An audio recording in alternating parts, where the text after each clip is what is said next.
It's the final Friday of the NFL regular season, and no matter what happens on Sunday with the Saints, we will head into the offseason with positive vibes, won't we? But wouldn't it be more fun if we beat them hated dirty birds? Zach Ewing is here for one last go at the apple as we make our Saints predictions. And of course, we'll talk a little CFP, maybe not about our stink-ass predictions, but we'll tell everyone about how I couldn't have been more wrong. That's right. Y'all always like when we do that. Oh, and don't forget the Pick'em crew. We're limping to the finish line, but we still have our heads above water. Let's pop some more fireworks. You know, let's do it on the Dattitude podcast, which starts right now. If you're looking for the latest scoop and in-depth interviews on the Saints, the NFL, the Pelicans, LSU, along with the best bets of the week, then lucky you. Along with high-powered, in-the-know guests who cover our teams, Jim Derry brings plenty of Dattitude. And he'll always tell you the way it is, or at least the way he thinks it is. Where you at, Dattitude family? No one shot their eye out, did they? I mean, all them damn fireworks out there. It was a show. It was a show here at the Casa. Not from me. I finally learned after about 10 years of going to spend all this money on fireworks, and you realize the whole neighborhood's blowing up the place. I'm like, you know what? Maybe I'll just save some money and just watch everybody else's fireworks. I still bought a few just for the fun, for the girls to have fun. But speaking of fun, we're going to have fun and we're going to celebrate here on Dattitude. Episode number 458. It is the first show of 2026. It's presented by Evangeline Securities. Again, it is Friday, January the 2nd. 2026. Did y'all have a great New Year's? Had a pretty good one. It was fairly quiet. Got to watch, about once every 6 months, the boy genius, he gets to tell me how wrong I am. And boy, I couldn't have been more wrong this past weekend about CFP. And I had, he loved that. He doesn't know what the hell he's talking. I'm just going to tell you, look, to show you how unpredictable this weekend was in CFP. And I say weekend, it's Friday, so really the weekend starts today. But it felt like a weekend with the holiday. Midweek holidays are so strange. But maybe that's why, he was bragging about Indiana, telling me how great Indiana. He didn't watch it. He probably watched like 2 quarters of an Indiana game the entire season. But he knows everything. That Mendoza kid, he's awesome. Can't wait for her to see him in the NFL. Then I started catching him on a few mistruths here and there. But I had to take my medicine because I couldn't. I'm telling you, when I tell you I couldn't have been more wrong about this weekend, I got lucky on Thursday night with I got lucky with I got an alternate over on the Miami game in the Cotton Bowl at 37.5, and it hit 38.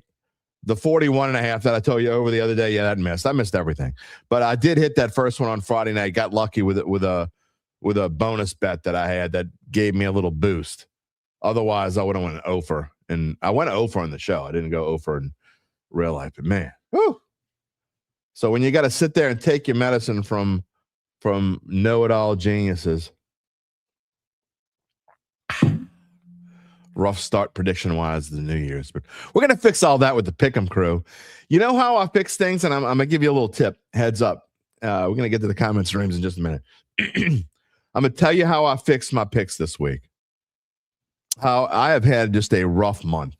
As good as December was for the New Orleans Saints, it was just the opposite for me.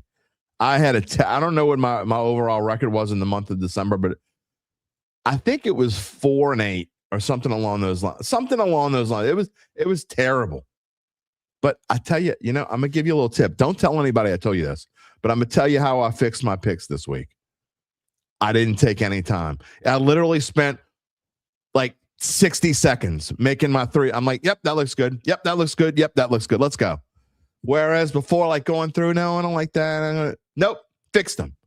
Just whatever looks good, that's what I went with. We'll see who it is. We'll see how it goes.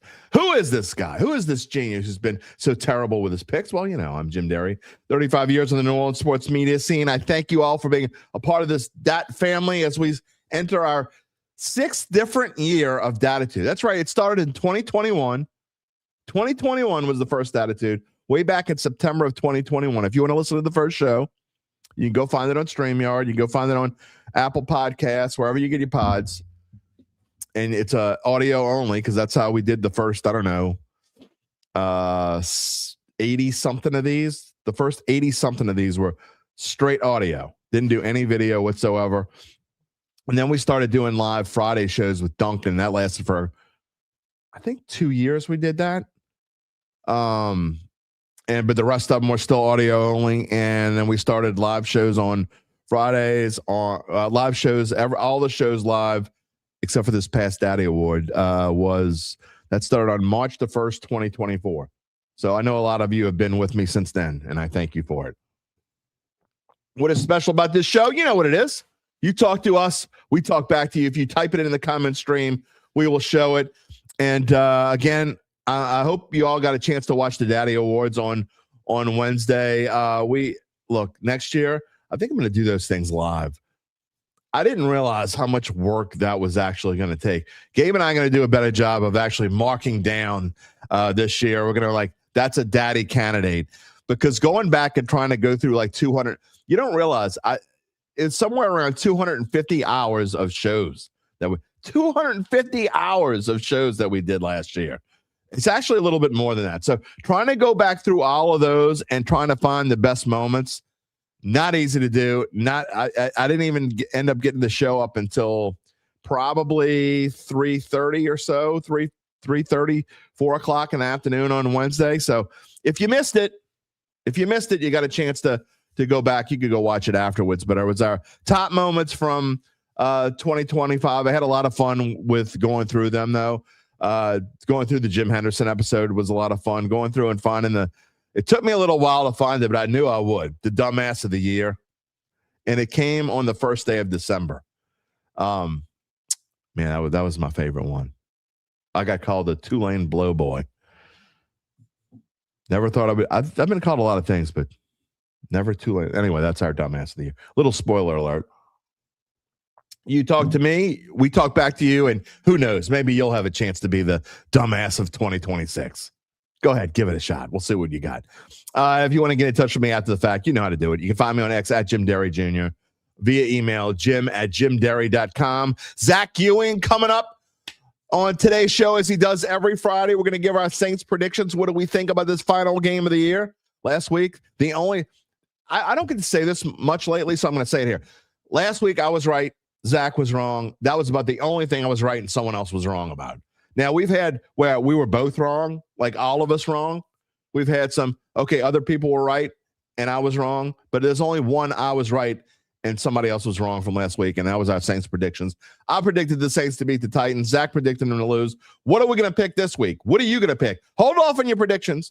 Give them to us when we get to the Saints game, and we'll show them here on the air. And again, we'll talk more about. I'm going to talk about the CFP with Zach coming up. He's going to be on about 11:20, 11:25, somewhere around there. And look, I love that UBN's in the background talking smack about India. Oh, he told me. Everybody. You're not the only. That was everybody told me. Okay, literally everybody liked it. And the only other person that liked Alabama but me that I know of is my brother-in-law, who had to endure all this crap with me. So at least it was easier yesterday at Phil's house. We're sitting around, eating black-eyed peas and cabbage and trying to get our luck, getting ready for, I told you. I love when people say, I told you. Piss off. Nobody tells me when they were wrong about stuff. I told you I was wrong. No, they only, I'm getting texted, I told you. Nobody, and it's same in the comments. I was going through some of the comments from last year, and somebody actually texted me. Somebody put a comment in the comment stream from the Seattle Seahawks over. Apparently, I picked the under. Not apparently. I picked the under and their win total.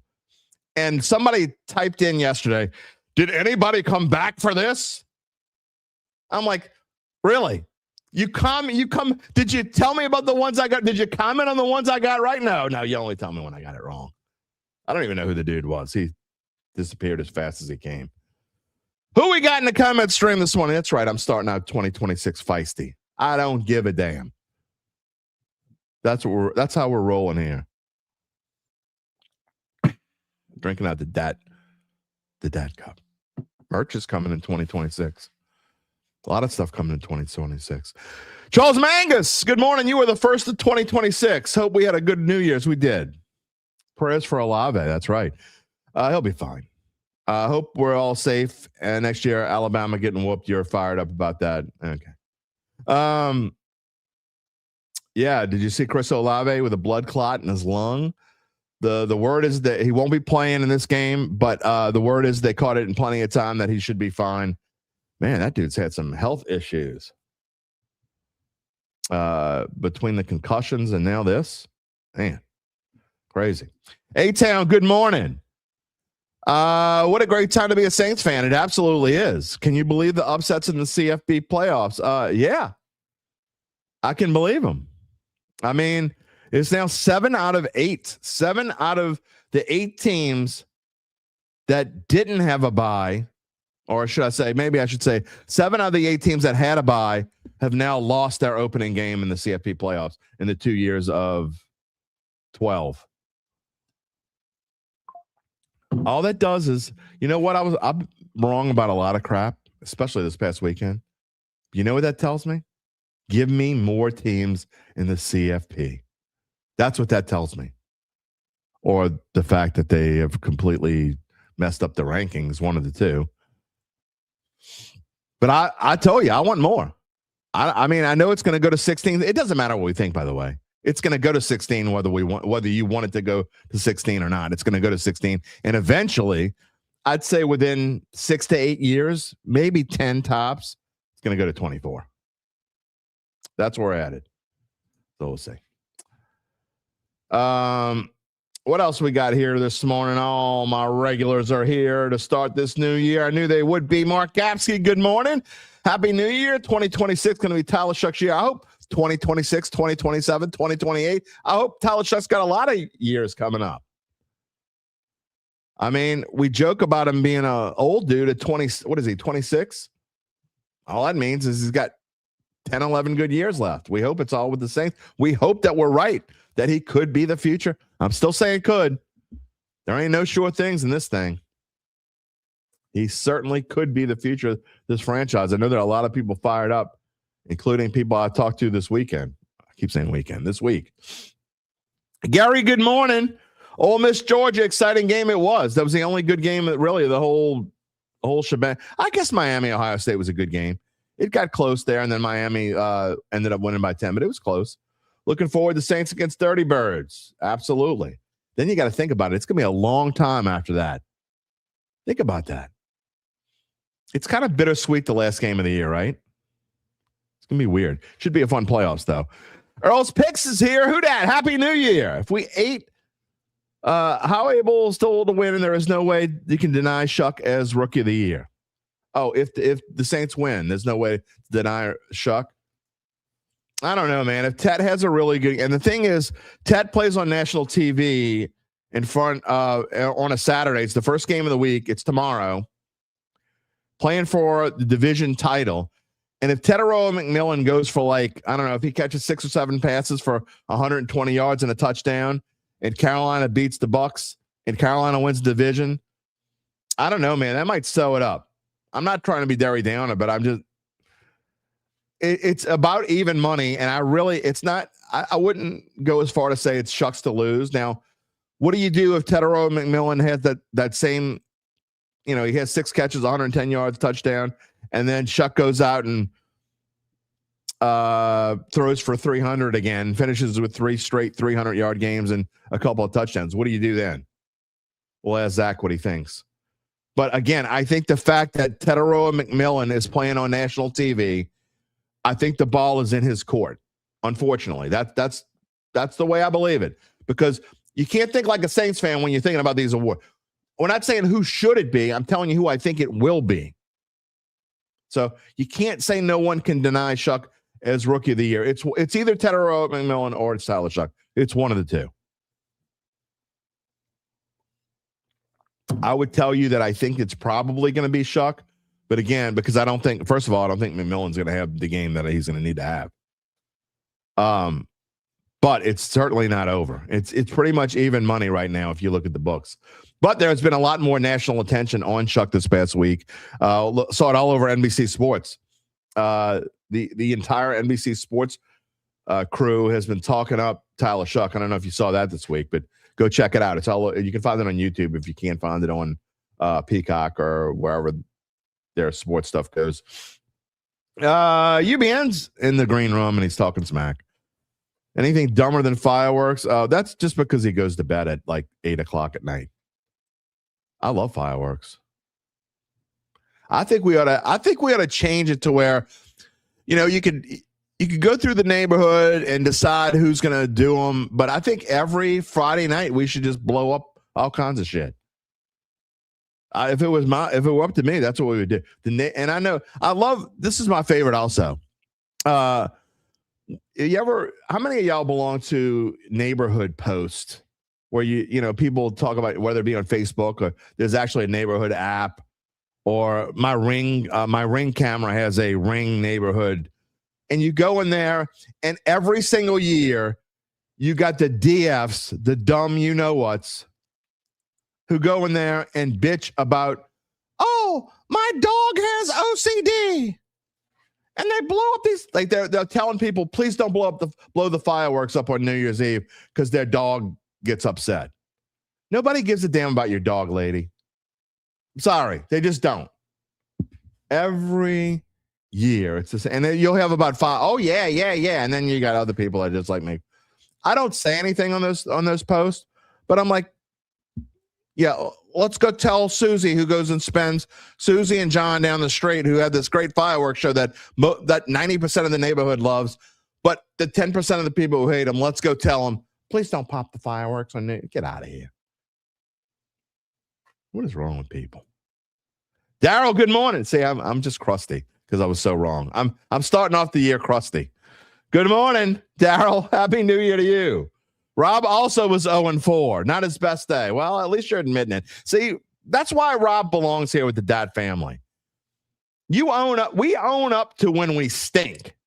We don't love all these people who come in here. I was 4-0 this week, and then the next week they're 0-4, and you don't hear from them. Or the people who come on your Seattle Seahawks prediction page, you never heard of them before, and anybody's coming back for this now.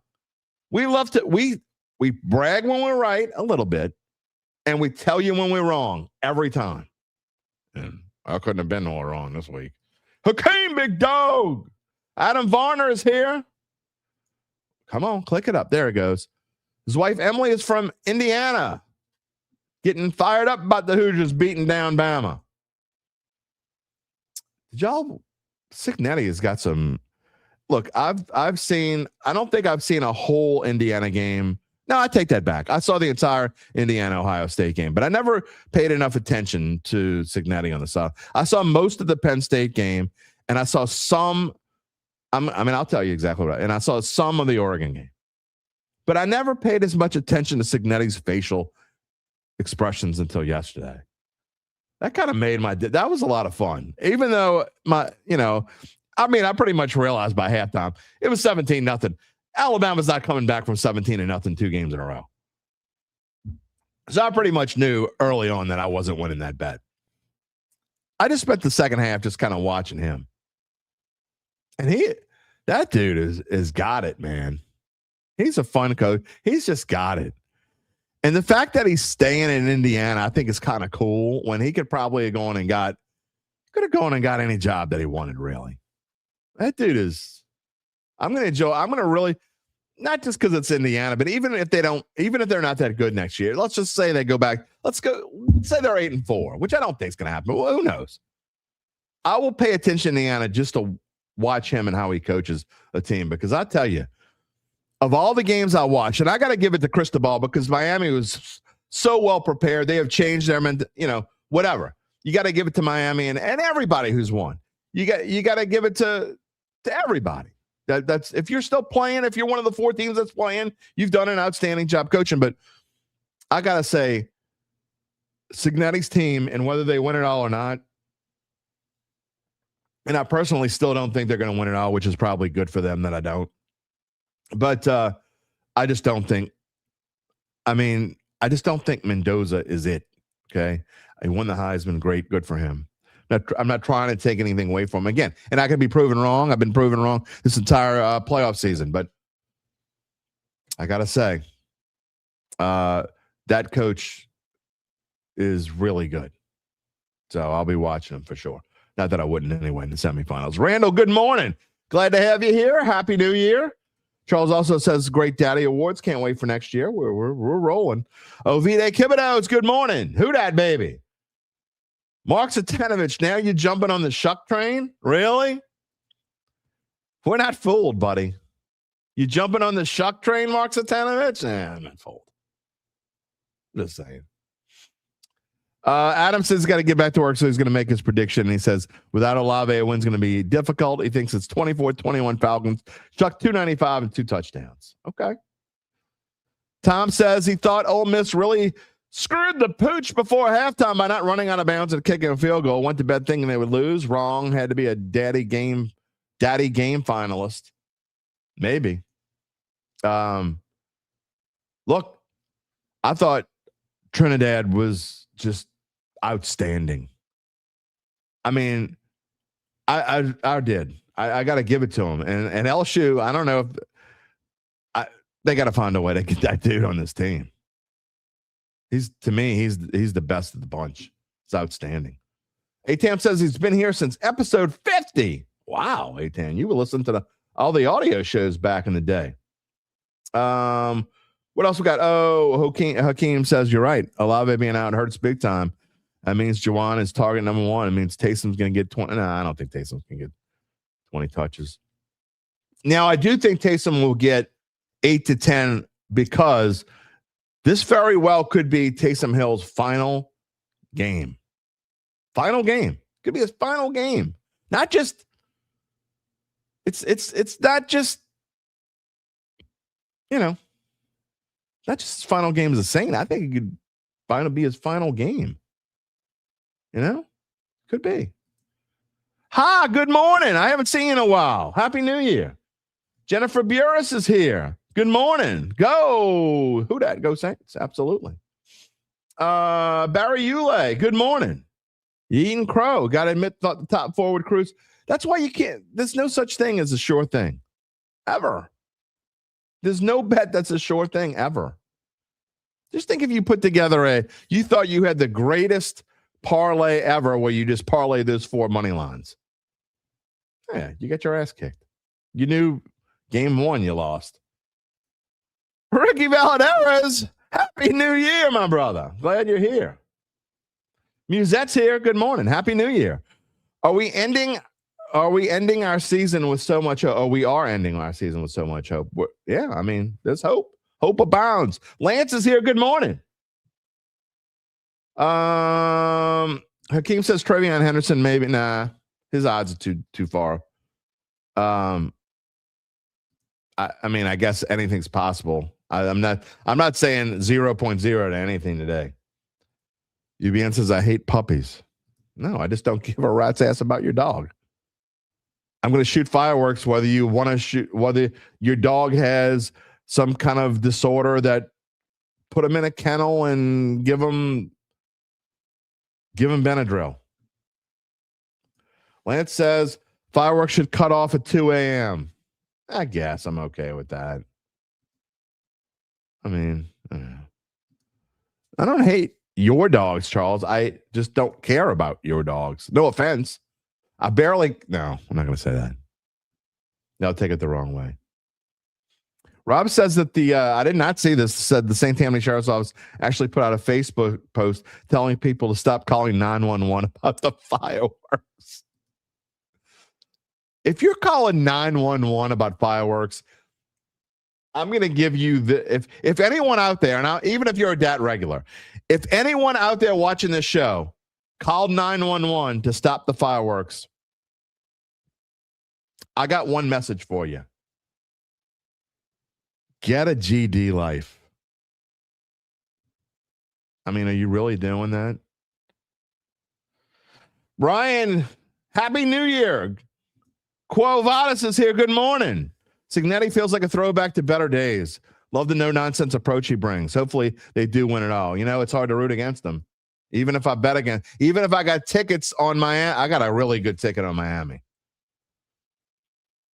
Zach's got his Rookie of the Year ticket. He's coming on in about a minute or two. Zach's got his Rookie of the Year ticket. I got my $2 Miami to win the Natty ticket that pays, I think it pays like $160. Something around that. A10 wants to know if I've tried Death Wish coffee. No, I have not, because I don't have a Death Wish. Musette sent me some coffee. I drink that one every now and then, but mostly I drink my Cuban coffee more times than not. That's what I drink. Jimmy Radcliffe out in California. Happy New Year. Good morning. All right. And he also says in LA they are flying drones to catch fireworks. 5,000. Don't they have anything better to do? I mean, don't get me started in California. Don't they have anything better to do? $5,000 fine if you shoot a firework. Give me a GD break. UBN says he does a rain dance every New Year's Eve because that's you're Scrooge. You should have wore a Scrooge shirt. You got all these different shirts. Why didn't you buy an effing Scrooge shirt? I'll ask him when he comes on in a little bit. All right. Time to move on. Talk about the New Orleans Saints in the final game of the year. They are 3.5-point underdogs at the Atlanta Falcons. And here to celebrate the new year with us, our first guest of 2026. Might have been our first guest of 2025. I have no idea. I don't remember. Zach Ewing. Can I give my fireworks take? Yeah, please. Please. It is a GD abomination. I'm going to be the old man on this. What is a GD abomination? Well, okay. I'm fine with lighting fireworks up. My kids light fireworks up like from like 11:30 to 12:31. Like, okay, cool. Why do we have to do it from 6 p.m. to 3 a.m.? Who buys it's that fun, many jackass? What are you doing out there? 9 hours of fireworks? Don't you get bored of it? Hold on. I gotta pay the bills. I can't believe thank you, Gabe. I forgot to pay the bills. So please, Zach, sorry I brought you in before I paid the bills. I'm gonna get in trouble if I don't. And I want to anyway. I've got to start off the year right. Before we get to the rest of the show, let me tell you about our friends at Evangeline Securities. Of course, they're a company that can help you decide if it's the right time to sell your family-run business. And I know Nick's listening. Nick, I'm sorry. This is how that's why I should look at the notes. They're a company that can help you decide if it's the right time to sell your family run or probably help business. And just as importantly, they can blow stuff up. No, I'm just kidding. They can figure out what your business is worth. That's you as someone you know it's time to reach out to Evangeline's founding partner, Nick Braden. He will start by scheduling a complimentary valuation from their offices either in Poydras Street or in Lafayette. From there, you'll be well informed to begin to make the decision on if you want to proceed. What happens after that? Well, you're going to have to wait for more fireworks. We got fireworks in between. We'll fill you in later in the show. In the meantime, you can check them out at www.evangelinesecurities.com. And we also got to tell you about our friend Joe DiStefano. Hang on 40 seconds, Zach Ewing. If you own a small business of fewer than 20 employees, you know how tough it is to get the best rates on health insurance. That's why you want to call Joe DiStefano Insurance. Joe and I have known each other for almost 40 years. I can tell you that he's someone that I trust. Look, health insurance shouldn't be one size fits all. And with Joe DiStefano, you get access to PPO networks and flexible plans designed to fit you, not just a cookie cutter mold. Joe's licensed, he's local, but he can help you no matter where you live and operate. From preventative care to peace of mind, we'll tailor a plan that works for your life today and tomorrow. Call Joe DiStefano at 504-234-2132 to protect what matters most. Starting off the new year in style, Mitch Bergeron, thank you so much for the donation. $20 from Mitch, $5 from Charles. Thank you, Charles, that you've given plenty of donations. We really appreciate it. And then, of course, UBN gave us $20 to spend. Don't spend this on dumb fireworks. Make a bet with it instead. Be smart with your money. Can I say one more thing too? Just absolutely. You can say whatever you want. The $5,000 fine in LA. I lived in California for 10 years. People don't shoot off fireworks in California because they set off fires in California. Not everybody has. That's why they're illegal there. Not everybody has 60 inches of rain a year like we do, and they don't have to worry about that stuff. You don't set off fireworks in places that start fires. I don't give a damn about a damn fire. Come on, man. Like there's veterans with PTSD who hate it. Also, you can shoot off 9 hours worth of fireworks. Get out of here. Get out of here. What is wrong? Yeah, Are you the Scrooge of New Year's? I'm with Earl. 1 a.m., that's cool. Okay, you got a good hour. You could do it a few minutes before New Year's too. You don't need to do it till 3 a.m. when I'm trying to sleep. And when my pets are going crazy. I say if you want to blow shit up, blow shit up. Make yourself happy. Lance says 2 apartments burned down in Houston New Year's night. Because we got a couple, and I think actually someone didn't put their fireworks, they didn't dispose of their fireworks correctly in Slidell and House. There's debris laying in my street from fireworks. I got to drive around. It's like, because you got a couple of dumb idiots. Does that mean everybody? I mean, look, Tim Dunn. That's a couple of days a year to be slightly inconvenienced. Shut the heck up. Come on, man. Get over yourself. That's the way life works because of a couple of idiots. You got to put rules in place to prevent the idiots from going crazy. I'm so sick of rules because like 3 or 4 people screw it up for like the thousands that enjoy stuff. Who cares? Why do you think we go through metal detectors at stadiums? Because of a couple of idiots. It's the same thing. I'm like, all these people will get their, you get like 5 people will get their feelings hurt about certain words, and we have to change the terms that we can't use the same terms that we've used for dozens and hundreds of years because like 3 people get their little feelings hurt. That part I happen to agree. I know you agree with it. I know you do. I don't. But the fireworks are ridiculous, man. It's ridiculous. I'm all for having fun with them. It doesn't need to be like the moment it gets dark until 3 o'clock in the morning, literally for like. And then the next boom, boom, boom, baby. Remember? Well, you're too young to remember. Welcome back, Cotter. Boom, boom, Washington, baby. Give me some boom, boom, boom. Anyway, welcome back, Cotter. I don't know what I'm talking about. All right, Lance, I do agree with this. Clean up your crap afterwards. All that stuff in the street the next morning. That I absolutely agree with. And Tom says, you're right. You don't hear that very often. Wildfires don't discriminate. They burn everything for days. Oh, come on. Just do it right. Or weeks. All right, let's move on. Let's talk about fireworks with the New Orleans. That's right, Mr. Cut there, Lance. You know what I'm talking about. All right, week 18, we have arrived. This, for a season that, in the grand scheme of things, has stunk.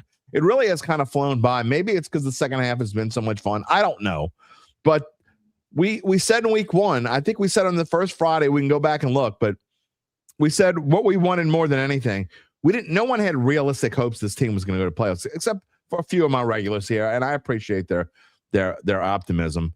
But the most important thing was be better in week 18 than you were in week 1. And despite the fact that this team, I wouldn't say decimated. It's not like last year, some of the last 5 years, really, where they've had so many injuries. It's not as bad, but they've had a lot of injuries, Zach. And I don't think there's any denying that this team is better right now than it was on September the 7th. Yeah, it's kind of crazy the way that – so the Saints were actually very healthy for the first 3 quarters of this season. They had – compared to the last few years, that's one of the areas they really improved is they prevented a lot of those soft tissue injuries. They had their full roster available for the most part. I mean, every NFL team has some injuries, but they were much better in that department, but they weren't winning games. And now all of a sudden, as they've started to win, the injuries are starting to rack up. And it's kind of crazy that those two things have happened at the same time. And I think you have to give credit, number one, to Kellen Moore, who has kept the ship together and he's really, I think, kind of coming into his own, calling the offense for this team. And then that ties into the second guy who deserves a lot of credit, and that's Tyler Shough. He is an elevator. He elevates the play of everybody around him. That's why when the Patriots, I'm not comparing Tyler Shough to Tom Brady, but all those years the Patriots would be missing a receiver or somebody, and you go, oh, it doesn't matter. They're the Patriots. They're going to win anyway. It's because they had elevators. Same way when the Rams are missing Puka Nacua for a game, they're still going to be tough to beat because they have an elevator at quarterback. Tyler Shough is starting to prove, at least when teamed up with Kellen Moore, that he can play that role. Yeah. No, I completely agree. And Mitch is spot on here when he says he certainly didn't think we had a chance to make the playoffs. Who imagined that we would be so close to getting there. And, really, it seems like, that's almost preposterous to say now, but it's true. Had they found a way to win that game against the Dolphins, or you go back in time and they won either the Cardinals game or the San Francisco game, each one of those they had a chance to win, then it's a completely different weekend. The Saints are probably playing on Saturday with the Panthers and Bucks, or maybe the Panthers Bucks are moved back to Sunday and they're both playing at the same time because the Saints still have a chance to win the division. I mean, so that's how different things could have been. I mean, it's just they were that close to having a realistic chance of making the playoffs. Yeah, they were, and a large part of that, we have to be fair with ourselves. A large part of that is that the NFC South is just complete butt this year. Yeah. It's terrible. Okay. The Carolina Panthers, if they win this division, I'm actually going to be happy for them. I think it's cool for that franchise that's been through a lot over the last 5 to 10 years. And I would be refreshed to see them win it. Having said that, they might be the worst division champion in NFL history if they win. I mean, they are. I haven't done the research. What's that? The Bucks, you mean? If the Bucks win, they're the worst. No. The Panthers win the division. It might be the worst. Either one might be. I don't know. I realize the record. The Commanders from 2020 or whatever it was, or that's a good point. I mean, they were terrible. The Seahawks had a losing record, but they probably weren't as bad as the Panthers would be at 9-8, I guess. So let's just put up a couple of caution lights around. Oh, the Saints were this close to making the playoffs. That means they're going to go into next year. Well, they might, but if they go into next year with hopes of making the playoffs, that's at least as much because of the division they play in as anything else. And if we want to start talking about 2026, I would suggest, Jim, their chances of making the playoffs increase if they lose this game on Sunday. And I know we've talked about that, and you've talked about that on your show, but there are reasons why a loss is not a bad thing for New Orleans on Sunday. Oh, we're going to get into that. I got some facts here. I'm not rooting for the Saints to lose, but I could tell you that if there were ever a time to root for and again, I'm not going to be a hypocrite. I'm not telling you to root for the Saints to lose, but if you were ever going to root, it has nothing to do with the draft. It has everything to do about the schedule next year. We'll get into that in a minute. Tom is surprised the Saints are underdogs this week. Tom, you got to realize for the Falcons, frankly, they're a better team. I know you don't want to hear that, but the Falcons, A, are a better team, and B, they're healthier, and C, they're playing at home. It's beat the Rams 5 days ago, man. They're playing really well. There's no question that they should be favored. So I know, that's how it works. Lance says 10 wins next year. He's back on the 10-win train. It's a possibility. But before we get to what will happen, win or lose with this game, I do want to talk about Tyler Shough. And I don't know that I got to this last week. I think we talked about it briefly, but I want to kind of compare the numbers, and we talk about potential rookie of the year. And I know obviously you're rooting for him to win rookie of the year. Before I get to some of the numbers between him and the other quarterbacks, I'm going to ask you the question that I kind of brought up in the open before you got in the green room. If Tetairoa McMillan, who plays the first game tomorrow on national TV, if he has a 6-catch, 110-yard, 1-touchdown game, does that lock it up for him, or does Shough still have a chance to win it? I don't think it would lock it up for him, but I think you'd see his odds go to like minus 500 range. Yeah. It would be. I think the national TV aspect of it is very powerful. Leading his team to winning the division is powerful. A 1,000-yard season would be powerful, all those sorts of things. And then Shough is going to play at a time on Sunday when there's 6 other games going on. Right. And he would, in order to flip it back, he would have to have a remarkable performance. Saints would have to win. He goes for 300 yards again, maybe 3 or 4 touchdowns, that sort of thing, where it flips people back and say, oh my God, this guy he's clearly the best quarterback in this draft. That it would put him in a position where he would need that. Meanwhile, if Tetairoa McMillan has a game like he's had the last couple of weeks and basically 3 catches for 38 yards and no touchdowns, does that lock it up for Tyler Shough? I think so. I mean, now I think the flip side of that is Tyler can't come out and go, and throw 3 picks in Right, an he awful can't, right, performance or exactly, anything like that. So, right. but I think then you would see the opposite, where Shough would go to the minus 500 range. And if Shough had a terrible game, that's where a Trevion Henderson or a I'm trying to think, Jackson Dart, I guess, would still, if he had They're another so good far day. back odds wise. I don't know. But that's not, I mean, I understand that, but we're talking about awards voters and the way their brains work. Yeah. And so I actually think these are markets where you can see long shots come up at the end, just because people kind of have this group think. And if they start to change their minds and it gets out on social media and TV talking heads are talking about it, and all of a sudden it's like, oh yeah, Jackson Dart does have better numbers than Tyler Shough. And he, it was his record as good? No, but he did win his last 2 games and he's the best quarterback in the class. Let's just give it to him. And so I think there's at least a chance of that happening if both Tet and Tyler have poor games this week. I wouldn't put it past. I think it's those 4 though. I think Ibuka's out, unless Ibuka just does something Ibuka's out on Saturday, like 200 and some yards or something like that. But I think it's those 4. I think it's McMillan, Shough, Dart, and Henderson are your 4 possibilities. I'm not wasting money on anybody. I mean, I'm not going to bet anything on it now anyway, but I wouldn't waste any money on. I think it's Tet or Shough, and I don't think it's really bet on the Pelicans to win the NBA title, man. This is more likely than that. You got a point. You got a point. That's probably a better bet. But although I did bet on Miami, and everybody told me it was stupid back then, wasting $2, I could give it to charity, and now it has a good chance to win.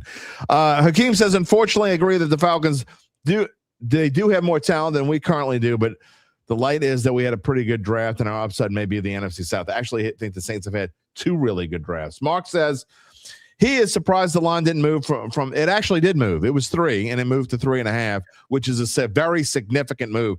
When you go over that 3 mark, it was 2.5 to start the week. It moved to 3, and when Olave got announced, it went to 3.5, and that is very significant, by the way. Tim says Shough is fireworks. His chances of offensive rookie of the year have exploded. Put your dogs up. Maybe so. And then this kind of leads into, oh wait, hold on. There is another one I want to talk about.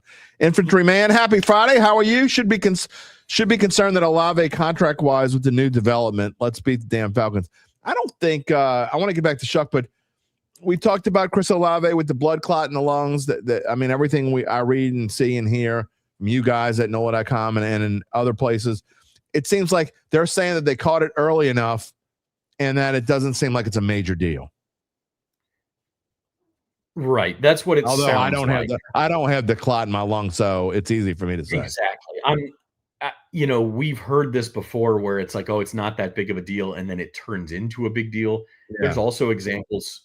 If you go and read Luke Johnson's story on NOLA.com about it, he mentioned some examples of players who had blood clots and it hasn't really affected their careers at all. So it could go either way. This one sounds like it's not serious. The Saints have not said as much. I think they want to wait and see. I think it was ESPN reported he's expected to be out of action about a month, and then he can start working out again. If he follows that timeline and he's working out in a month and he's ready to go for minicamp and all that and OTAs, I don't see why that should affect it. I think the bigger deal is the concussions, right? Yeah. Oh, for sure. And the fact that he hasn't gotten any this year, at least that we know of, is a big deal. And look, you and I both said, we talked about that. That was one of the main things we talked about. How does that affect, though, when you're going into do you give him the long-term contract, still worried about all these different things? I mean, I think the odds are, if there were odds on this, I think there are odds that he's going to get a 3 or 4 year contract from the Saints. That's what I think. I think so. I mean, it sounds like they've been working on that. Olave has said as much. I think he told Kay Adams that he has been talking with the Saints. That was a couple of months ago. So I think it's going to happen. The Saints doctors have way more information than you or I do. They're in a better position to understand what his health outlook is. And that doesn't mean that they're going to be right. I mean, you could sign him to a contract and then he gets one more concussion and then that's it. And you end up holding the bag. But you have to take a little bit of a risk. I think if you have a guy as talented as Olave, and I know we've had lots of discussions about him, and is he he's not a top 10 receiver. Is he top 15? I mean, he's a good receiver. Okay. He's good. And the Saints could use WR1. And so if he's if he's not exactly a superstar, he's also not going to command superstar money, but he is worth a significant contract. And I think the Saints realize that. And I mentioned this last week or the week before too.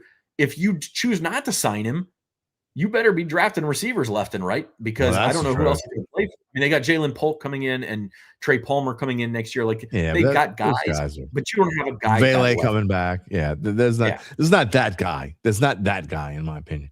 Lance says no Olave, sit Shough. No way in hell do you sit Shough. I mean, what are you playing for? Why would you sit Shough? You think unless you think he's gonna tear his ACL, you take that chance. You've got to play. You cannot sit Shough. I mean, that would just be. Love you, Lance, but that would absolutely be silly, I think. Earl's pick says he is absolutely top 15. I think he's top 15. Charles wants to know, where does Olave stand in Saints all-time receivers with 100 catches, 1,200 yards, 9 touchdowns? Up there. I'll give you some numbers next week. We'll talk about that next week, but he's up there. All right, I want to go back to, he wants to know, is Demario Davis playing? Hakeem wants to know, Demario Davis playing on Sunday. It's a huge deal if he doesn't play. Why wouldn't he play? Was he even on the injury report? I didn't notice him. I think he was limited on Wednesday, but he was back at practice yesterday. So yeah, I'll double check on that, but he should be fine. And also, speaking of Demario Davis, I think he's been limited both days, but he has practiced both days, half injury. So check the injury report this afternoon. But as long as he's still at practice, there's no reason to think he won't play. Also, he basically said he wants to come back next year. He's going to take it year by year. Demario Davis, I think there's a good chance that Demario Davis, we've been saying this for a little bit now. I mean, to me, the Saints would be crazy not to bring him back for at least a year if he wants to come back here, which he clearly wants to play, and I can't imagine he would want to play anywhere else if you get him at the right price. Demario Davis is going to be back next year, right? I think so. I think of the veterans on this team who, kind of are the bridge back to the Peyton era. It's Demario, Cam, Taysom, Alvin. I think Demario is probably the most likely of those four to be back. I mean, he's still a productive player. Absolutely. He wants to be here. And I guess the only way it wouldn't work out is if, number one, he wanted to go somewhere that was sure to be a contender. Doesn't sound like that's the case. Or number two, the Saints say, hey, look, we really want to give Danny Stutzman the job here, and thanks for your service, but we're ready for a youth movement. That would be the other possibility. But I think he's going to be back. I think you could still find a way to play Danny. I mean, I think you're still shifting towards a 3-4 anyway, which leads me to find more ways to get Stutzman in the game. I mean, he doesn't have to play every play, but I think they're going to find a way. Lance, I'm going to show this because you're a regular and I love you, but say you don't need to win. They didn't need a win the last 5 weeks. Who gives a damn? I mean, they haven't needed a win for half the season. They haven't needed a win. Don't need Shough hurt. It's January. If he gets hurt, he'll be fine unless it's some major injury. And I'm willing to take. You cannot sit your potential star quarterback going forward. You've got to see what he has. The only risk reward. You play to win the game, and that's the way you play to win the game. I hear you, but I completely disagree with you. Hakeem says Devon Vele is the perfect complement to Chris Olave. It's 6'5", 215 pounds, 4'4", 4'40". Might need another wide receiver at the top of the draft because we stashed Polk and Troy Palmer. Look, I still think they need a wide receiver early in the draft. Not necessarily with the first pick. We'll talk about the draft in the coming months, but I still think the Saints are going to need a wide receiver either via a really good one via free agency or early in the draft. I agree. And the other factor here is that both Olave, as we mentioned, and Vele have significant injury histories. So you're going to have to need, if those can be your top two guys, okay. Yeah. But you're going to need, number one, again, Chris Olave, good receiver, very good player. Could you go get a superstar and all of a sudden he's your wide receiver 2? How good is your room then? Devon Vele is your wide receiver 3. How good is we see receiver rooms around the NFL that can transform your franchise if all of a sudden you've got a couple of those guys. So that's one part of it. And then the other part of it is, again, Olave played 16 games this year. That's great. He's missing this one. He stayed healthy for the most part. Can't count on it. Devon Vele, 2 years in the NFL, has missed significant time in both years with injuries.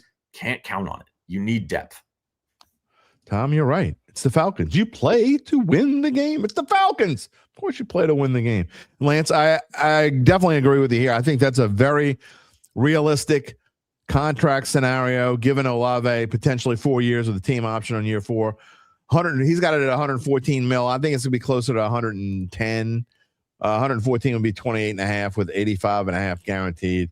It's a lot guaranteed. But I think that's ballpark of what you would give Chris Olave. By the way, I noticed people aren't hating on Chris Olave as much the last 2 or 3 weeks than they were before. Just saying. That's the way the world works, though. Amazing what a winning streak will be. You win and you play well, and people love you. You play to win the game. All right. I want to compare some of these. By the way, Joe DiStefano, 504-234-2132. Joe DiStefano Insurance. Happy New Year, my friend. I've known Joe for a long time, by the way. So happy New Year. Happy New Year. Hope everything great with you and Amanda, and y'all having a wonderful New Year's weekend that's coming up. All right. I want to compare Shough to some of the other rookie quarterbacks. We did this a little bit last week for people who didn't watch last week. The updated numbers. Shough now has played in 10 games total, 9 games starting.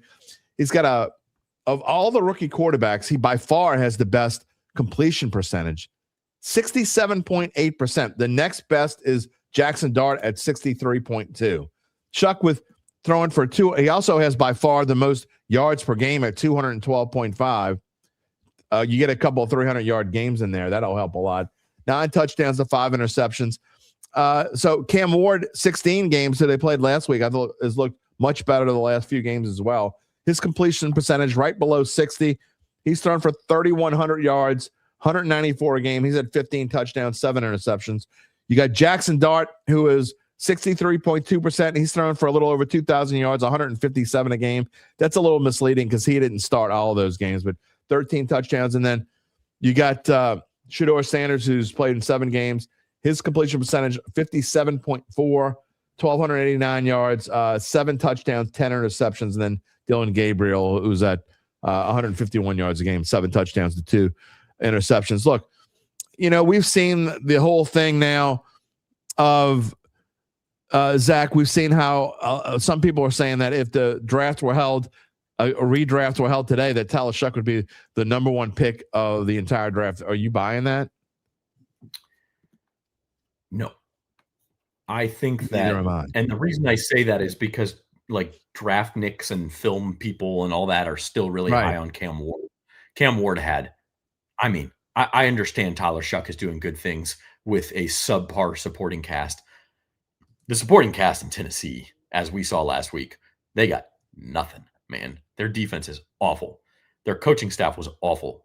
This interim coaching staff that has no chance at getting the full-time job has been a marked improvement from what they had at the beginning of the year and with Callahan. And so, and also, he does have good running backs. Tony Pollard, Tyjae Spears are good running backs. He didn't have any receivers.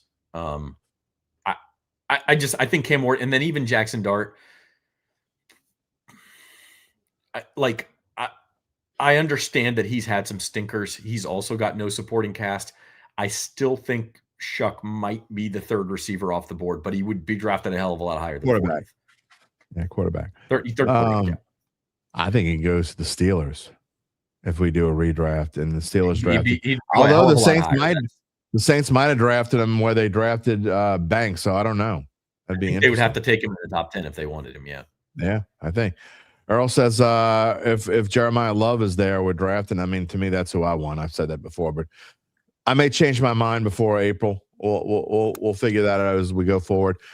All right, let's talk about this week as we go forward. We got to get our picks out there. We're at the 55-minute mark. If you want to get your prediction in, now is probably the time. But let's talk about this week before we get to our predictions. We like to do this each week. It's the final time we'll do that this season.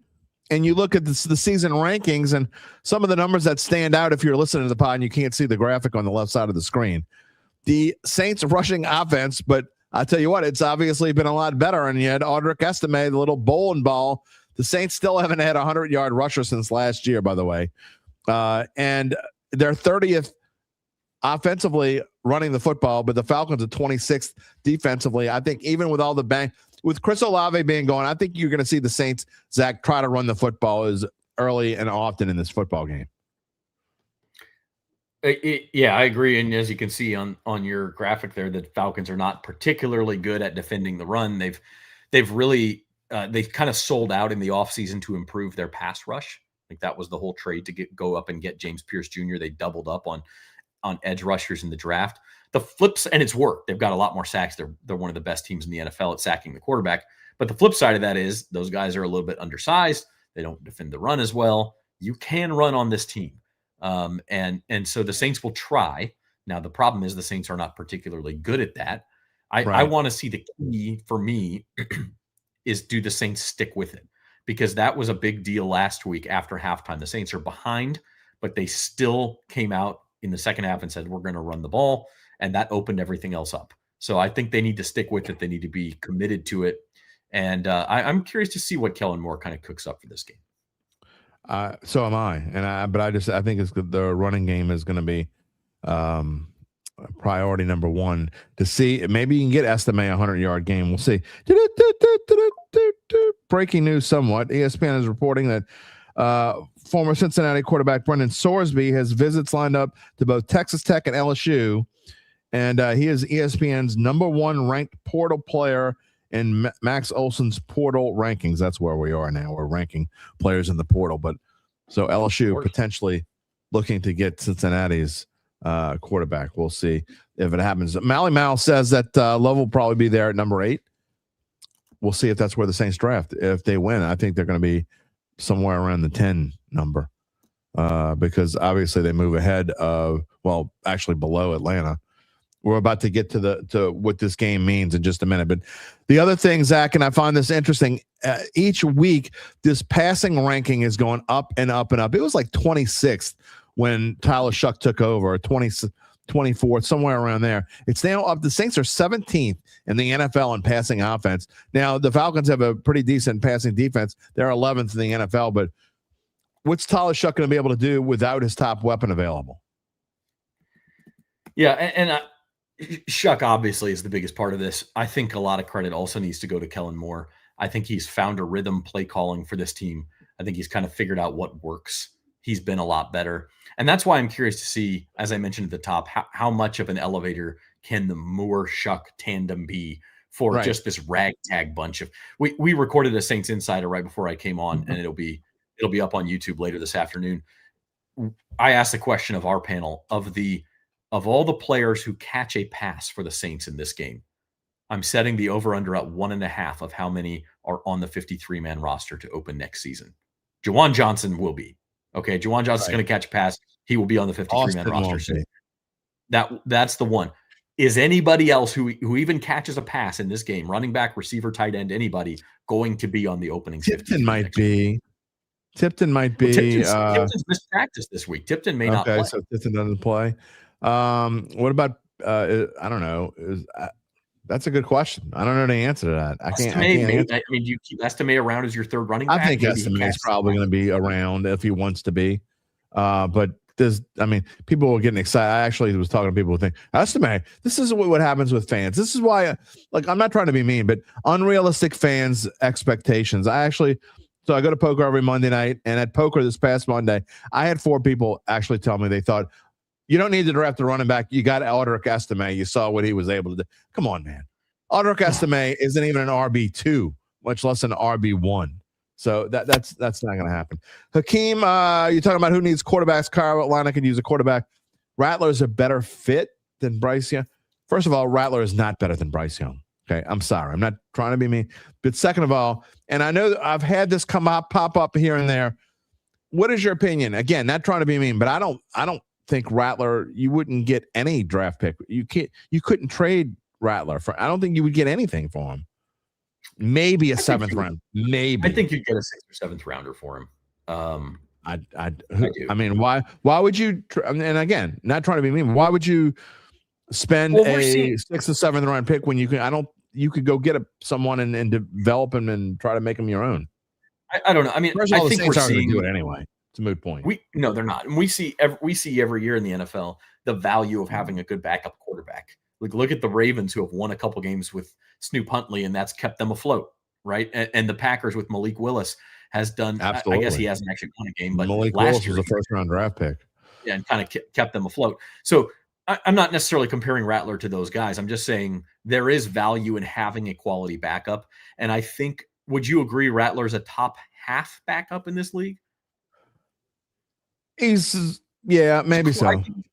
It's difficult to say exactly, but he's shown that he can play in this league, whereas some of these teams bring their backup QB in, and it's a disaster.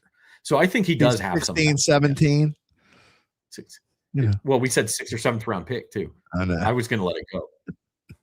UBN. I had to do that for UBN. He showed this thing.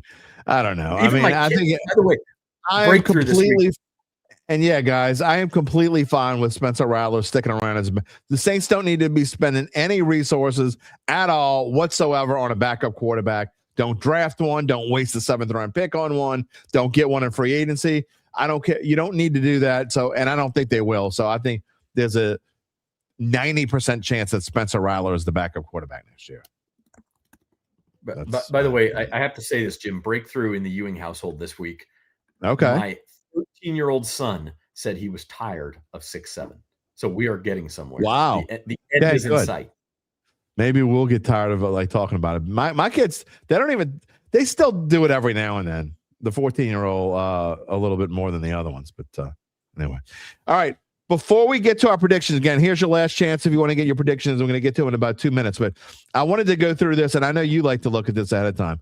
So the Saints will know by game time, whether by the time they play the game, they will know that if they win, they'll either be playing for second or third. If the Saints win, they will either be in second or third place. It depends on what happens Saturday.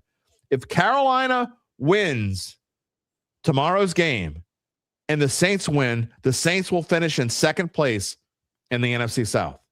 If Tampa wins, then the Saints will be playing for third place in the NFC South. Okay. And here's the big difference. Second place schedule. Now, I'm not going to go through the entire schedule. We'll do that more next week. We'll talk about that next Friday, and we'll look ahead to who's going to be on the schedule and whatever. But all the teams in the NFC South play the same teams except for 3 teams, okay? If the Saints finish in second place in the NFC South, they will get the loser of the Seattle-San Francisco game in the Dome. They will go to Dallas, and they will play at home against the Chargers. If they finish in third place, they'll play the Rams at home, at Washington, and KC at home. Now, here's where I said that if you were ever going to root for, again, I don't advocate rooting for the Saints to lose. Don't think you should root for the Saints to lose. Don't want the Saints to lose. But if they do lose, they're guaranteed the 4th place schedule. And this is how different it is. They would play Arizona at home, at the New York Giants, and home for the Las Vegas Raiders. What a major difference between finishing second or third than finishing 4th. No, it's a big deal. And now it's only 3 games. And you also, have the caveat that teams change in the NFL every year. Like last year, you'd have been like, oh God, we don't want to play the Commanders. And they've ended up being not very good. There's injuries. There's other things. Things can happen. Maybe the Raiders draft Fernando Mendoza and he's a revelation and he's the next coming of Peyton Manning. And although Peyton Manning was terrible as a rookie, you know what I'm saying? You just don't know for sure. But man, on paper, that 4th place schedule looks so much easier than I actually think the 3rd place schedule would be the worst, because if you look at the breakdown there, it's not the NFC West team. We don't even know who will finish second and who will finish third, but all 3 of those teams, Niners, Seahawks, Rams, those are going to be tough. So that doesn't matter. But in the AFC West, 3rd place would be Chiefs. Second place would be Chargers. I think most people would choose the Chargers. And in the NFC East, second place Cowboys, 3rd place Commanders. Assuming Jaden Daniels is back to health, Terry McLaurin's back to health, I think you'd rather face the Cowboys. So I actually think the 3rd place schedule is the worst case. Might be. So I guess that means you're rooting for Carolina to win tomorrow. So that way, and look, I can get to a couple comments.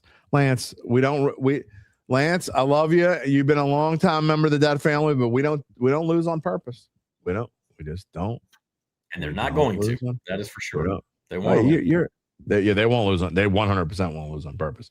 Earl says, dude, people are crazy. Seeing the same thing. We got Estime and Kamara. We don't have Kamara. I can tell you that. Earl, I would be very surprised. I mean, I'm not going to say shocked, but I'd be very surprised if Kamara is on this team next year. And if he is, he's already shown that I wouldn't go as far to say a shell of himself, but a 31-year-old Kamara ain't 26-year-old Kamara. I'm sorry. I don't want Kamara on this team, personally. You don't have to comment on that, Zach, if you don't want to. You can if you want to. He's under contract for next year, so until they would have to make a move to get him off of this team. Doesn't mean they won't, but he is not one of the guys on an expiring contract. Yeah, I mean, Jalen Polk could be a big key member of this team next year. We will see. All right. So anyway, we're gonna see how that works out. I know people want the fourth place. You don't want your team to lose. So if you want the fourth place team, you want the fourth place schedule. Of course, I want the fourth place schedule, but I would rather the Saints beat the Falcons. So I'm not rooting for the Saints to beat the Falcons. A-Town says if the Saints finish second and get more primetime TV, I think they're only going to get 1 or 2 games anyway. They will certainly get one next year. I don't necessarily think that is going to play. It could, but we'll see. I think they're going to get 1 or 2. What's your prediction on primetime games next year? I think they get a Thursday night game and a Monday night game. They'll at least get a Thursday, and I wouldn't be surprised, especially if Shough wins Rookie of the Year. There's a little more juice nationally for this team than there was in years past. And like, look, under Breeze, the Saints were actually one of the more watched teams in the NFL. Now, part of that is they were good. They had Drew Brees, all that. But like, the brand is not weak. So I do think that with a little bit more juice on the roster, and Kellen Moore looks like he's, going to work out, I do think they'll get a Thursday night. Wouldn't be surprised if they got a Monday night. Don't know about Sunday, although you never know. Like, you're playing the Cowboys or the Chiefs or somebody who does get good TV ratings anyway. Sometimes they just throw you on there just because there's no better option. Yeah, I think they will get. I think they will get a Thursday night game. I think they will get a Monday night game. I don't think they'll get a Sunday night game. And then I think they will probably play one. And I think, unfortunately, they're going to go to Europe. They're going to force them to go to Europe. On that note, by the way, there is news coming on the international game front. Jeff Duncan has the scoop. Check out NOLA.com. Should be in the next hour or two that we'll have some today. We'll find out about that. Yeah. Okay. So Jeff Duncan, NOLA.com. Check him out. Later on this afternoon, we should find out more about where if the Saints are going to be playing in Europe and where. The rumor before, and don't comment on this because obviously you want people to read NOLA.com, but the rumor before earlier in the about a month or so ago was that the Saints were going to play the first ever game in Paris, and we'll find out. And he's not going to give you the scoop, Lance, because they want you to read NOLA.com. So to the site, man. And I also don't want to throw it out there and have someone else write it before we publish it, frankly. So that's the way the world works. But yeah, keep it locked to NOLA.com. Jeff has a scoop. All right, as we get to predictions, I'm going to show Brian's first. Thank you for the donation in the super chat. Brian Cavett, Happy New Year. His score is Atlanta 30, Saints 24. We just don't match up well with their D-line. That leads into our prediction, which is where we will go here. I'll give you mine last. I like to let Zach go first. And Zach is thinking it will indeed be a Happy New Year as he's picking the Saints to win 23-21. I know you went back and forth on this several times. Yeah, this was my original pick, and then I was going to change after the news came out about Chris Olave missing the game, and then I decided just to stick with it. People say my heart's not in this pick. Well, my head is not in this pick. I think the Falcons are the better team, but kind of emotion-wise, it just feels like the Saints, to me, the Falcons played their Super Bowl on Monday night against the Rams, all the way down to the fact that they almost blew a 24-3 lead. Like that was their big game. That was their proof that they are still a good team, that they can compete with the NFL's best. Now you're telling me on a short week they're going to turn around and play at that level again. I know it's a rivalry. It is possible. The Falcons are certainly healthier than the Saints right now. Kirk Cousins looks a lot better. I think we have to say, I think last year he was still injured. He still looks like he could be a starting level quarterback in this league. And so talent-wise, if you just lined up and compared, with who the Saints have out, Falcons should win this game by 2 touchdowns. But I do think that there is some just a little more juice on the Saints side. I think they're really rearing to end this game, end the season on the winning streak, and put their best foot forward for Shough OROTY and all that stuff. So I'm taking the Saints. I'm not fully convinced of it, like I'm not a lot of the time, but I'll go with them. I think there's a good chance that Kirk Cousins starts next year again as the Falcons quarterback now. But I just don't think anybody's going to want to touch him with the contract that he's got. We'll see. But so this could be if the Falcons are trying to end the season on a feel-good moment as well. I mean, as stinky as they've been. In a row as well. And here's another thing. If the Falcons win this game, they're probably not going to fire Raheem Morris. So in a weird way, again, if there was any game ever in the history of the Saints to lose on purpose, again, I'm not advocating it. I don't want the Saints to lose, but not only would you get the 4th place schedule, but you'd probably secure Raheem Morris's job for another year. I'm just guessing. I don't know that for sure. And That's so mean, man. He is a terrible coach. You think this guy is such a bad coach. You want him back. Terrible. Absolutely. Just like I didn't want him to fire Mike Smith or Arthur Smith. Keep those guys. They have had so many horrendous coaches over it's kind of mind. Let Arthur Blank make more hires, man. It's okay. I mean, good Lord, they've had some bad coaches. Brian Estes says 27-20 Atlanta. Ron Hendrickson says he hates it, but he's got to say Atlanta 29, New Orleans 27. Charles Mangus is just saying Dirty Birds. That's all he predicts. Oh, well, then he says Saints. So I don't know what he's picking there. I'm not 100% sure what you're picking. As I try to scroll back down because I had to go way up there, Earl's pick says Falcons 21, Saints 20. Praise he's wrong. Lance says no Olave. Falcons 17, Saints 14. Oh, there's Charles's pick. He says Atlanta 20, Saints 17. You're looking good, Zach, because everybody's picking Atlanta here. UBN says Falcons 28, Saints 3. Oh, we got a Saints here. Tom says Saints 27, Falcons 23. Lance also says, well done, sir. Reverse jinx. He sees what you're doing. Mark Gapsky says 27-24 Falcons. I hear you, Lance. Bill says Tyler has a depleted offense, but he will not go against them Saints. They win 20-13. Lance also says we want Morris back in 26. Yeah, Dan Quinn was the head coach too. He sucks too. He's terrible. I don't care what anybody. He's terrible. And Gabe says 24-16 Falcons. Okay, here's my prediction. Real quick.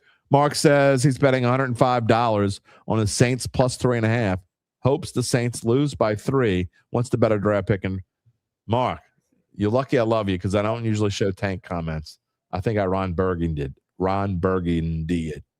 You know what I mean? By the way, real quick on that note, Jim, if the Saints, I believe, cannot, they are currently the number 8 pick in the draft. If the season ends today, they cannot go higher than that.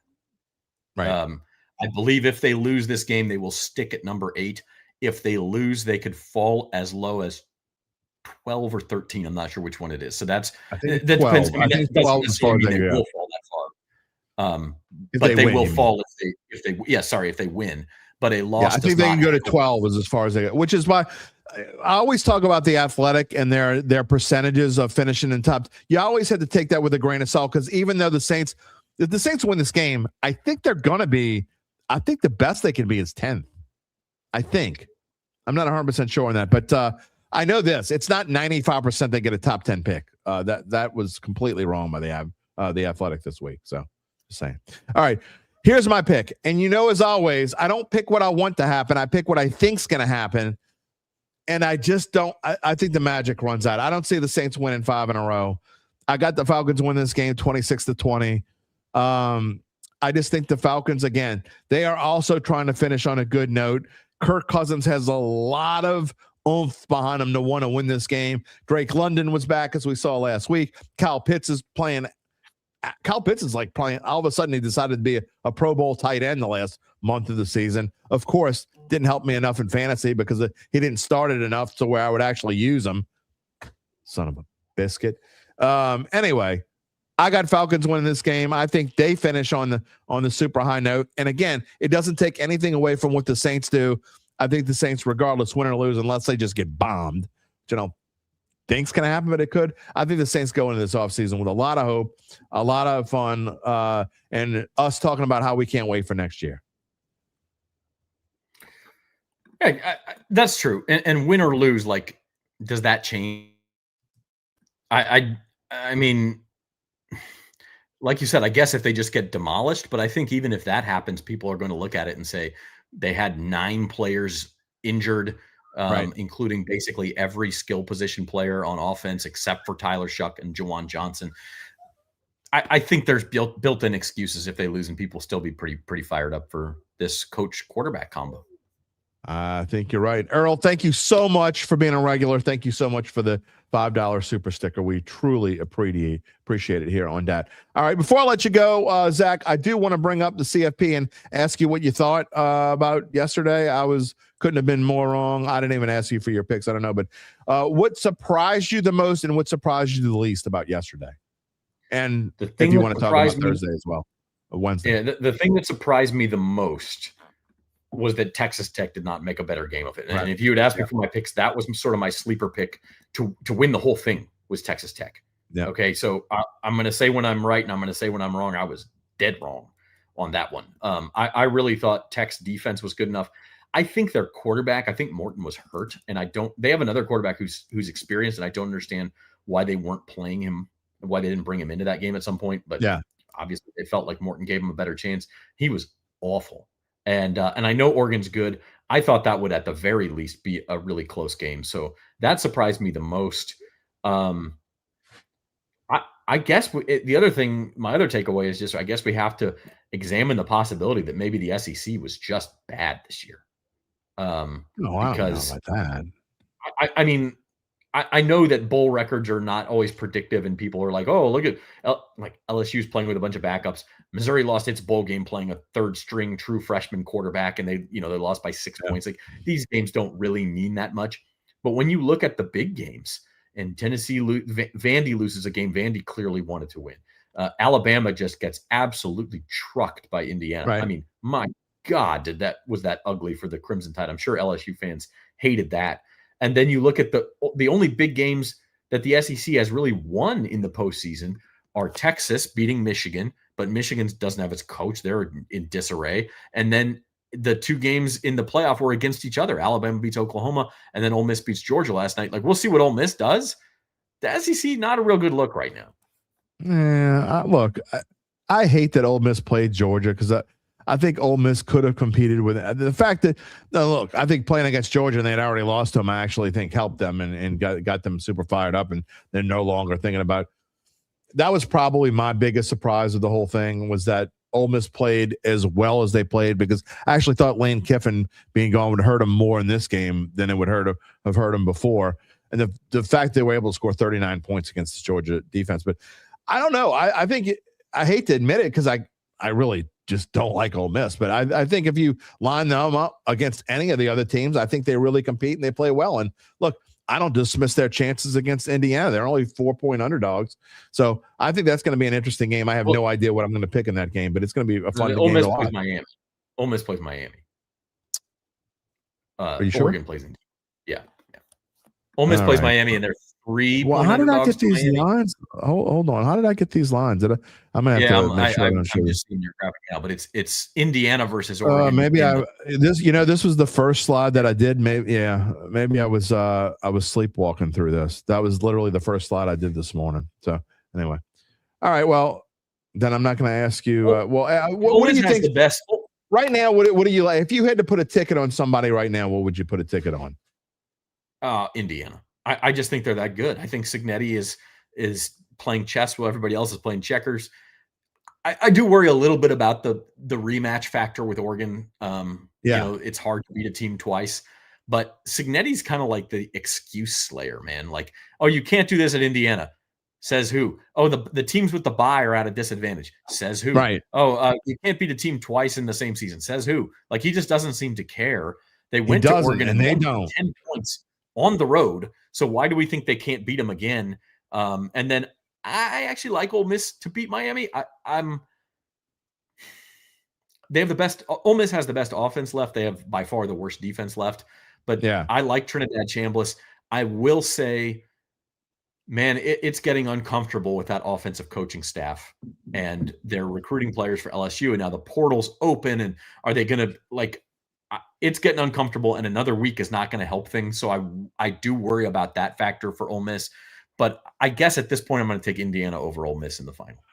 All right. I'm going to ask you, how would you hedge this? First of all, real quick, to win the national championship right now, DraftKings, Indiana is plus 135, Oregon plus 300, Miami plus 300, and Ole Miss is plus 550. All right. So I have tickets on Ole Miss and a ticket on Miami. Okay. I have Ole Miss $5 to win 155. It's offering me a cash out of $16. That ain't happening. Or Miami, $2. I was wrong. I thought I was overstated a little bit before. $2 to win 122. They're offering me a cash out of $22.50, which obviously I'm not doing that either. So I can hedge if I want. How would you hedge that if you had my two tickets? Well, I mean, the great thing is you're going to have a team in the final. Correct. Right. So would you just wait to hedge it until you get to the national championship? I think you wait and you probably root for Oregon to beat Indiana, because then you're going to get better hedging odds in the final. Right. Where Indiana's probably a full touchdown favorite over. Yeah, Tom, I messed up, Tom. Yeah. Go ahead. In fact, if you were going to hedge now, I would put a little bit on Indiana to win the title, and that way, if Oregon wins, you're going to get a better hedging opportunity in the championship game. If Indiana wins, you've already got your hedge in place at better odds. So maybe a little bit on Indiana right now. Yeah, I mean that's actually probably a good idea. You're right. Maybe that is the best way to do it. Because if Indiana wins, they're going to be like, I'd have to bet them at like -2 something. Probably. Yeah. And that's difficult to like it. Math wise, you still should do it, but I've been in that situation. It's hard to swallow. Like, let me put $50 down on a -250 favorite and all that kind of stuff. That's really hard to do. I don't think I have that in me to do a $50 on something. You're into your own profits, and it feels bad. You don't want. I would just go ahead and bet on Indiana now, and then if Indiana should lose to Oregon, then you're not having to hedge as much in the championship game. Is there anything that you have? What do you have tickets on? Do you have any tickets on anything? I had Texas Tech and Alabama, so I am out. I had a good number on Texas Tech. I had a really good number. Yeah, I had a really good. I had them at a small price too. That's why I was rooting for all the underdogs this week. So maybe that was letting bias get in. I don't know. It was a good number. They were down to like 10-1. I had them at 30-1, so I felt pretty good about that. But obviously they weren't even close. So, and my Alabama ticket was from before the season. I knew that one probably wasn't going to win. What was your Alabama ticket again? It was like 8-1, but it was from preseason. So it was just a misread preseason wise. So, all right, real quick before we let you go, you were at the Sugar Bowl last night. What were your just the overall atmosphere? And there were more Ole Miss fans there, I take it, than Georgia fans. Oh yeah, it was one of the best football games I've seen at any level. And you forget, because Jim, we have watched some bad Saints games in the Dome over the last couple of years. I'm like, God, we've seen some bad games. That crowd was electric, especially in the moments when Ole Miss was coming back in the third and fourth quarters. Like, it felt like a Saints home game in there. The Ole Miss faithful super excited for their guys. Really fun game to be at. Yeah, well, I was a little, normally like before I've been asked with the mothership asked to cover the Sugar Bowl, and I tried to get out of it a couple of times. I kind of had to, but I never really went. Last night would have been one where I think I would have enjoyed being at for sure. So anyway, it's hard because it like, you get home so late. Like I got home at 1:25. Especially you live over an hour away. Right. So that part of it is hard, but in some cases there's just nothing like being there. And a game like last night makes it all worth it. Yeah, no doubt about it. Earl says the most impressive thing he saw in these games was Miami's defense and Ole Miss quarterback. I think you're 100% right. Both of those things were very impressive. And look, Trinidad looked really. I was so impressed with Trinidad Hubbard last night. I thought he was outstanding. And again, I don't like Ole Miss, and I got a ticket on him, so I guess I'm and if they win, I'll be rooting for them. But man, he was really, really good last night. I mean, you can't take anything away from him. That's for sure.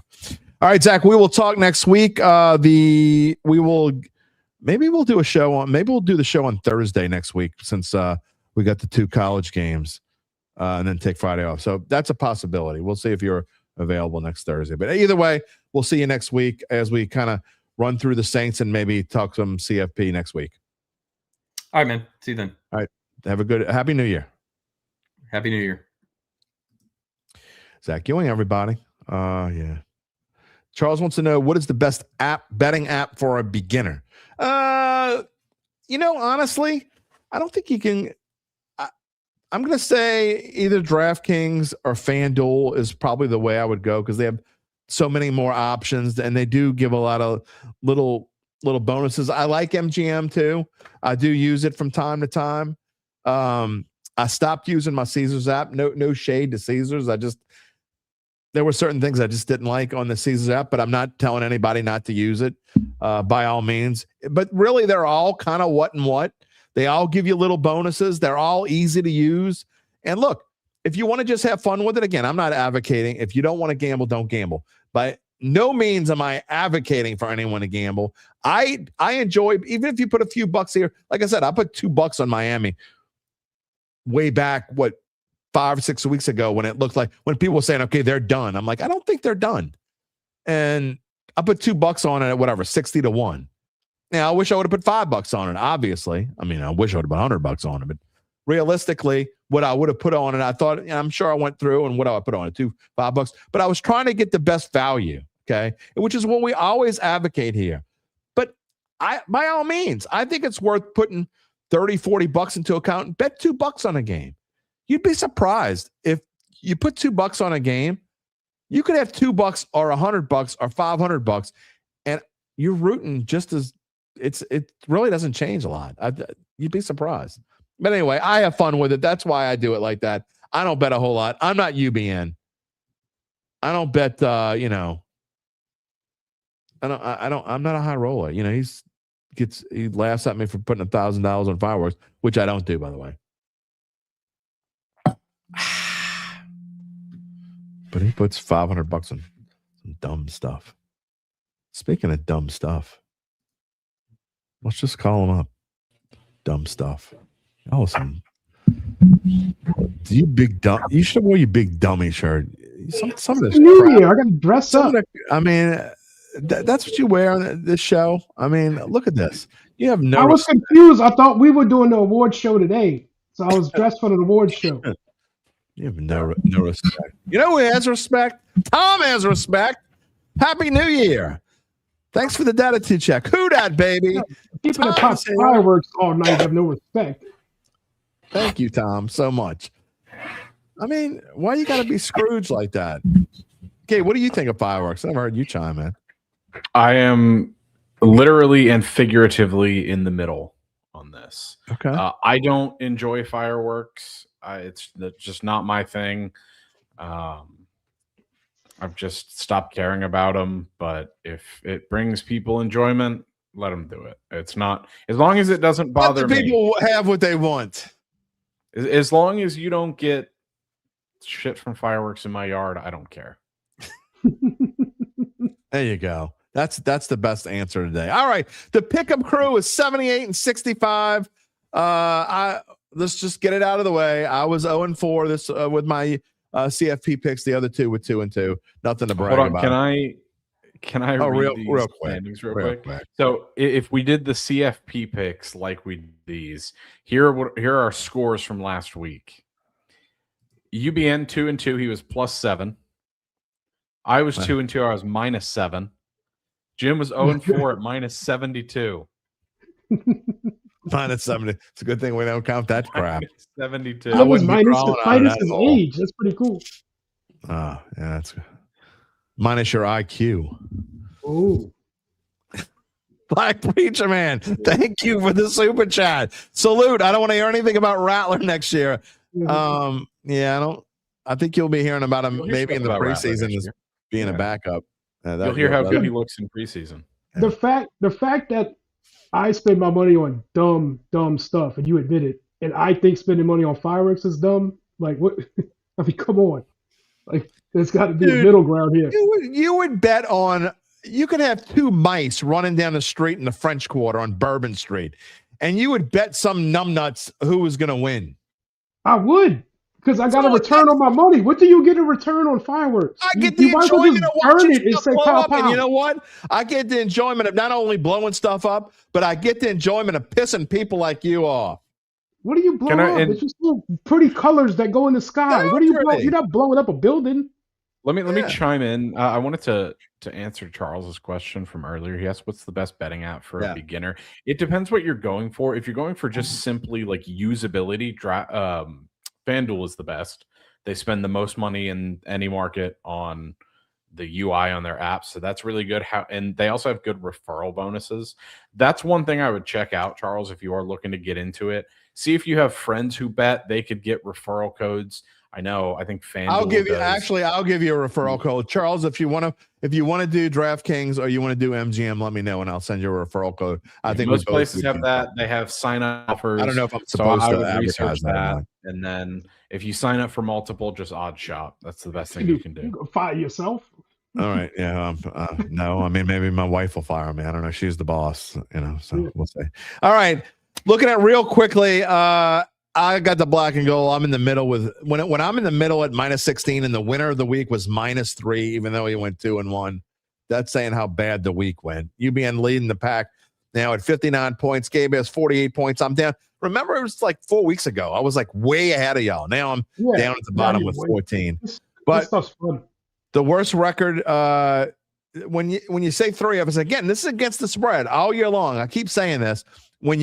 The worst record of the three of us is still above 500. Gabe at 25-23. I'm 25-22. That's pretty damn good. So we are doing well. You're welcome, Charles. Absolutely. Again, if you just get with me after the show, if you want to talk about it afterwards, and I'll talk to you. You know how to find me. All right. Let's get into the picks this week. And right off the bat, we're going to start with the man who's got the fire. He is the head of the pack, UBN. And you're starting off. By the way, we have I think we have one like pick this week. One like pick. We have no crossfire. We have one like pick. I know which one's not the like. I can promise you that the one like pick is not Bears -3 over the Lions. Go ahead, UBN. Take the floor. I think the Lions are done. Like last week was their swan song, I guess, against Minnesota. I think they're done. They're going to the cold of Chicago. They already bad in the cold. Chicago's playing great right now. I don't see them faulting. I don't see them like slowing down, and I don't see this Lions team slowing them down. Like what are the Lions playing for? Goff's already terrible in the cold. He's gonna be even more terrible with nothing to play for. I just like that. I like this right here. Gabe, you want to say this? I'm gonna wait till after all three of your picks. All right, you got Seahawks. You got a couple of overs here, including Seahawks over 47.5 against your fighting Niners. You're gonna have to explain this one to me too. The Niners can't stop a nosebleed right now. Okay. Like Darnold's playing well, but he turns the ball over. Brock's known to turn the ball over, so you could have some short fields here. You could have a pick six. You get a pick six and a couple of short fields. This over is going to hit real quick. I mean, the overs in Niners games has been printing money the last 5 games. Same thing with the next one. Can I give you some stats that'll back this one up? Because I have a pick in this game as well. So, since Brock Purdy returned 6 weeks ago, the 49ers ranked first in points per game at 35.7, first in third down percentage at 59%, first in touchdown drive percentage, 41% of their drives ended in a touchdown, and second in red zone percentage at 73%. Yeah, Morris that's last in punting. He punted once in December. Can I give you a stat? I really like this. The Seahawks have allowed the second least points in the NFL. Behind who? Houston. Houston, yeah. I just wanted to hear you say I'm guessing it's Houston. He says it's Houston. It is. I'm guessing it is Houston. Okay. I'm just going to have to take your word for it. By the way, I never saluted you, Black Preacher Man. Another $5. Is UBN taking the crown? We got a long way to go. Preacher man, we're doing this all the way through the Super Bowl. And again, and you know what? I'm going to do this on live TV. Hold on real quick before we get to your last pick. But I'm going to go back to, I'm not going to even go, I took some of them down. So I only have, as of 2 weeks ago, what were our pick? Let's see, where were we? I can't do it. I shouldn't do that stuff. I'll come back to you. After you make your last pick, I'm going to tell you what our picks were, where our standings were the 1st of December. Go ahead, UBN. Tell me about your last pick. Tennessee at Jacksonville, over 47.5. So you got 2 over 47.5. Speaking of scoring a lot of points, Jacksonville been scoring a lot of points. And Tennessee, I mean, as bad as they are, they score. And they're not scoring against bums either. They scored against Seattle. They scored against Cleveland. They scored against the Saints defense that was playing well. Like, I mean, they score points they scored against Kansas City's defense. I mean, they putting up points against good defenses. So Jacksonville's got something to play for. Tennessee has nothing to play for, but they're putting up points. So I think this line's too low. And it's in Jacksonville. It's going to be nice weather. Jacksonville's going to put up 28 to 30 at least. And I think Tennessee can keep with them as far as scoring like 3 touchdowns. Going into the first pick'em of December, on our December the 5th show, and this was coming off of a minus 11 week, so I was already 0-2 that last week in November, okay? I had 75 points. Next was UBN with 23.5. So I had a 51.5 point lead on UBN and a 64-point lead on Gabe. So to say things can change very quickly is an understatement. So this is far from over, Preacher Man. We're having a lot of fun, and I got some good news. Basically the Falcons. But I have some really good news for you, UBN. This is going to be the best news you get all holiday season long. I absolutely hate all 3 of these. I don't even dislike the 3. I'm actually thinking about betting against all 3 of these and maybe parlay them because I think they're awful. I think the Lions, I don't disagree with you that they're pissed off about last week, but I don't think they're just going to let the Bears walk up. Dan Campbell's got way too much pride to let the Bears beat him. I'm not saying the Bears won't. Way too stupid to win a game. Yeah, but he knows how to fire up his team. So I'm not talking about his in-game picks. How's that worked in the last 3 weeks? This game. The team's fired up and losing. Good enough. I still think that. I'm telling you right now. Spoiler alert. Whoever the Bears play in week 1 of the playoffs, that's who I'm betting against. I'm betting against. Me too. But you know who the Bears ain't playing week 1 of the playoffs? The Lions. Okay. Got a point. I mean, it doesn't matter. I'm just telling you. The Lions are a better team than the Bears. I still think they're a better team than the Bears. So anyway. Not in Chicago. I will say that last one. Go ahead. That last one is one I considered playing. I really did consider playing Tennessee plus the points, but because that would just be such a Jacksonville thing to do. To lose to Tennessee. To lose that game. They did it a couple of years ago. It would be a Jacksonville thing to do. They lost to a team that they shouldn't, but Liam Cohen has proved to be an excellent coach. So he has been really good. I'm staying away for that reason. I don't know what I'm going to play. I could tell you I'm going to bet against the Bears. And normally, if you would ask me 6 weeks ago, I would have told you I was going to bet against Jack. I can't say I'm going to bet against Jacksonville anymore. I actually think Jacksonville might be a value play. Would not shock me if this is going to be some weird team is going to win the Super Bowl this year. Would not shock me if it's the Jacksonville Jaguars. I'm being dead serious. If they go on a roll in the playoffs, I don't think they can beat whoever comes out of the NFC. I have a 30-1 on Houston winning the AFC. Just making it to the Super Bowl. Great ticket. You should buy fireworks with that. That's and blow it up. You should buy fireworks with all the money you won on Bama beating Indiana. Houston's not better than Jacksonville. Yes, they are. They aren't. They absolutely are. Homer alert. We got a homer alert. Really? Because Davis Mills beat Jacksonville. Who gives a shit? I'm just telling you. They're not better than Jacksonville. I really think Jacksonville is best team in the AFC right now. Either them or New England. I'm not sure which one. Doesn't matter. Anyway, Tom says Detroit's fans going to boo all over Ben Johnson. It's in Chicago, isn't it? Yeah. Yeah. Yes. Yeah.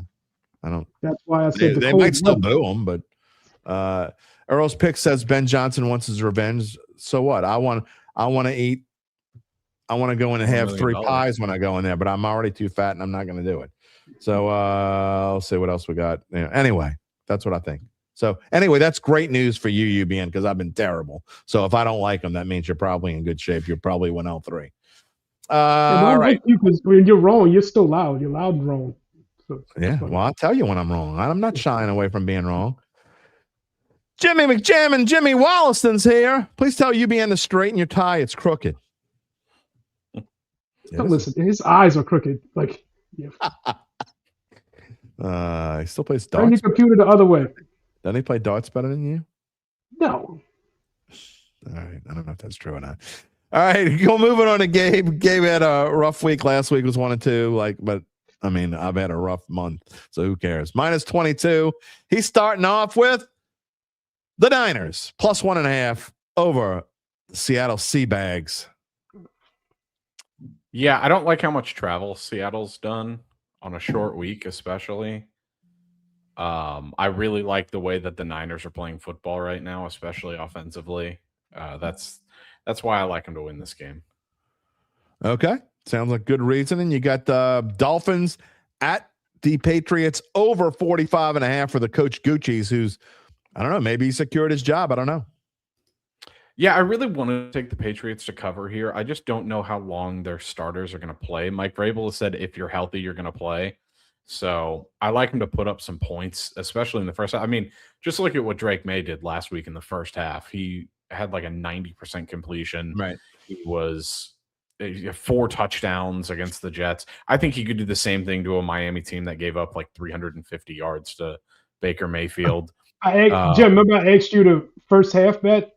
This is the first half bet I wanted to make. New England -6 in the first half versus Miami. I think they come out and just wax them and then they sit down. And then they sit down. It could happen. Yeah. But they did that last week. By the way, Tom, team icon placement matters. Home team should be on the right. Not when you're talking about betting. I know you're not a bettor because I've seen you ask questions before. I get it that you're not a bettor. When you're talking about bettor, you always put the team you're picking on the left. You would never put the team when we're talking about picking, you wouldn't take the. So that's why if you look at the over-under, I always have the home team on the right when you do the over-under if we have a total bet. But if you're picking one team to cover against another team, I'm not going to put that on the right. So we take San Francisco +1.5 against Seattle. So that's why it's in the order that it's in. Again, I know you're not a bettor, so that's why that's like that. Jim's wrong about a lot of things, but he's not wrong about that. There you go. Earl says Bears win, Seahawks win, Jacksonville wins. Lance says Coach Gucci is gone. If he's Houston, he's scooping him up as OC as soon as Miami cuts ties. You're more than welcome to Coach Gucci. A, don't think Coach Gucci's leaving. B, don't think the Texans leaving are firing Nick Caley. I just don't think it's not in their MO to go. A one and done. Yeah, a one and done. All right. And then lastly, you got the Baltimore Ravens. Well, I got one more stat on the Patriots. Oh, go ahead. Sorry. They're 2 of the best over teams in the league. They're combined 18, 12, and 2 to the over. So I think this total's too low, and I think they easily go over this. The reason why I would not touch this was the stick is because of what you just said. It's a very weird number. This number should be higher than that. Why is it not higher than 45.5? When you got Seahawks, Niners, still you got Niners, Seahawks at 47.5, and you got Dolphins, Patriots at 45.5. That doesn't make any sense. I don't want to. Dolphins can't play in the cold. I wouldn't bet the under because I'm not betting under with the Patriots and Dolphins. But that's a stay away game for me. And then lastly, you got Ravens -3.5 over the Steelers in the battle for the AFC South title. AFC North. Yeah. AFC North. Sorry, what did I say?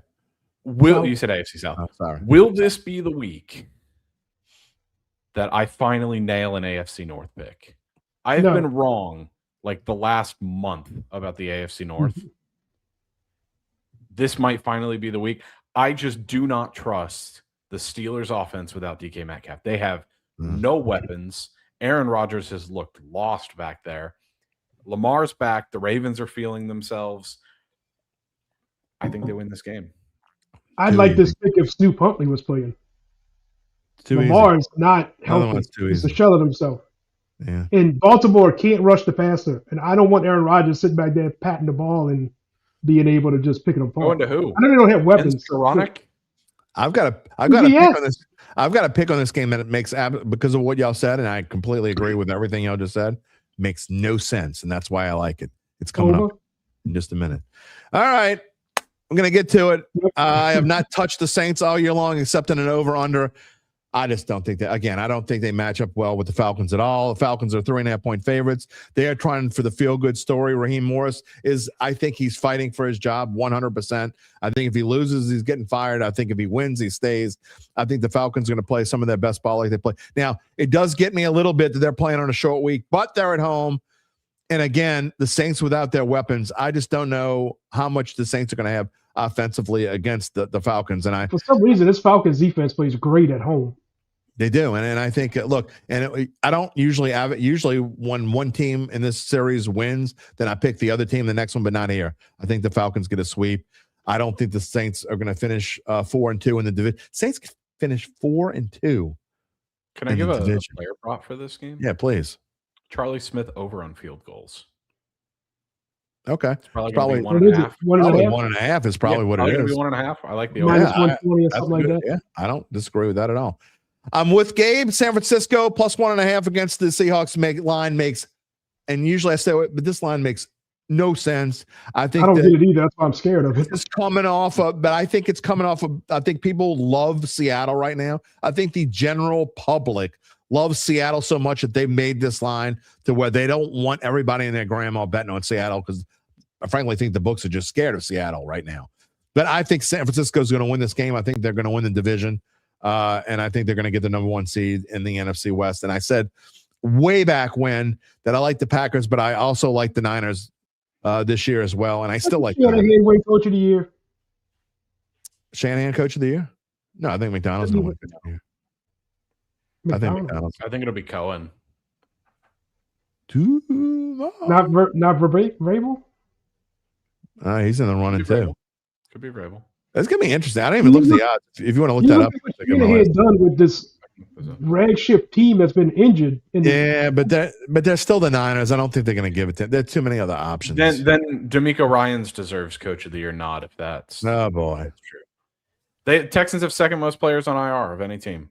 I'm just saying the injury does not. But the faces, I mean, Bosa, Warner is like your defense. Yeah. Charles says he likes Shough running for a TD. Maybe. I don't dislike that at all. Lance's last Falcons win for the Saints for the next few years. Could be.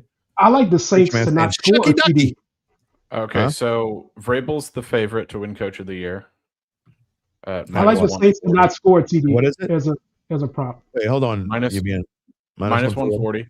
Shanahan plus 180. McDonald plus 650. Cohen plus 2,000. Ben Johnson plus 3,000. Then the only other ones listed are Sean Payton, D'Amico Ryans, and Dave Canales. 2,000 on Cohen. Have you guys seen the weird Jacksonville stat about this week and where they could still finish? No. Yeah, it's like 7 or 2. They could finish no, 1. 1, 2, 3, 5, 6, or 7 in the AFC. Okay. Only place they can't finish is 4. Crazy that AFC is. Yeah, maybe. And if the NFL didn't move to 7 teams in the playoffs, Jacksonville, there would have been a route where Jacksonville at 12-5 could have missed the playoff. Okay, well, maybe. It's crazy. Sean is not getting the coach of the year. He is almost. In fact, he is. Slants betted at plus 6,000. 0.0. It's our first 0.0. Coach of the year. It's our first 0.0 of the year. All right, my last pick here, Ravens, Steelers. Both these offenses, absolutely, except for Derrick Henry, absolutely suck. That's why I like the over. It makes no sense. The weather's actually, I looked at the weather, it's going to be almost perfect. It's a little cold. It's 28 degrees, but really for them, that's not that big of a deal. There's almost going to be no wind. It's a cloudless sky from what it looks like. So I think Lamar is actually, I don't think he's going to play great, but he'll play good enough. And I think the Steelers will find a way to score some points. Derrick Henry could have 2 touchdowns again. You mean 4? And because and this number is this low because the Steelers stunk it up so bad last week. I think that this normally would have probably been like 42 or 43.5. And The last 3 games these teams have played against have all gone over this number by a fairly significant margin. So give me the over in the Ravens-Steelers game. And there you have it, boys and girls. Again, why am I going to do better this week? Because I put almost no thought into it, and I just picked them. That looks good. Cling. That looks good. Cling. That looks good. Cling. There you go. Anyone kind of upset that this could be the last time that we see Aaron Rodgers suit up in the NFL? No. Get his woosah yoga doing ass out of the NFL. I'm sick of seeing his dumb ass. How's that? I agree. Yeah, just hope he doesn't start a podcast. Get off my lawn, literally. Oh, exactly. Any final thoughts, boys and girls? Oh, we since I broke the curse, 2026 is not. We're not doing it. Uncle Big, can we make some picks today? Well, can we please?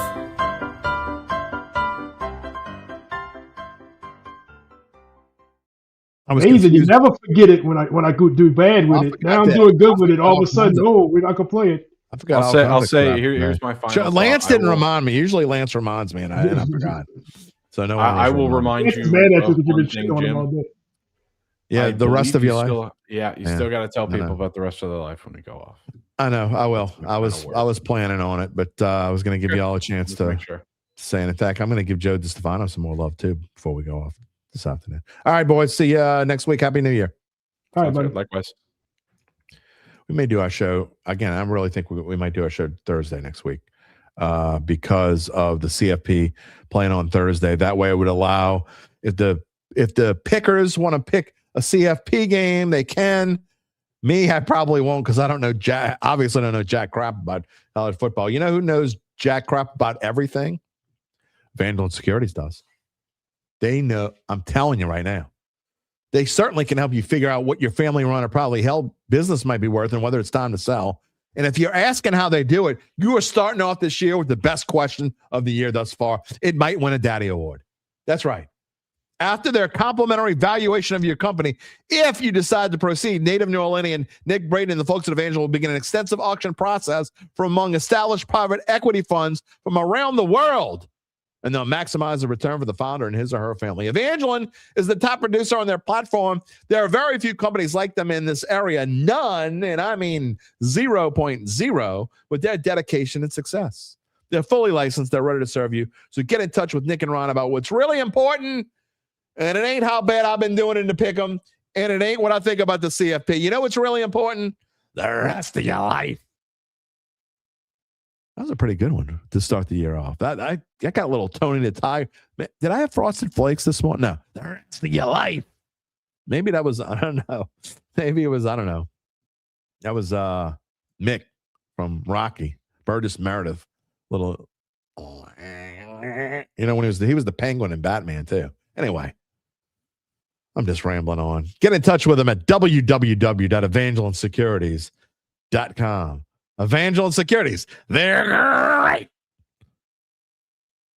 Yes, I just did that a lot. I'm sorry I blew your ears out. Too bad.